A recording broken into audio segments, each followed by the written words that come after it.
In this video, I'll show you how to set a reminder in Slack so you never miss an important task or meeting again.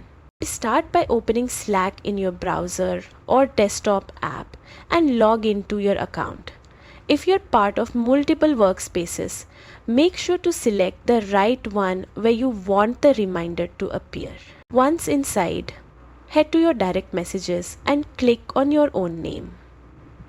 This opens a private space where you can set reminders just for yourself.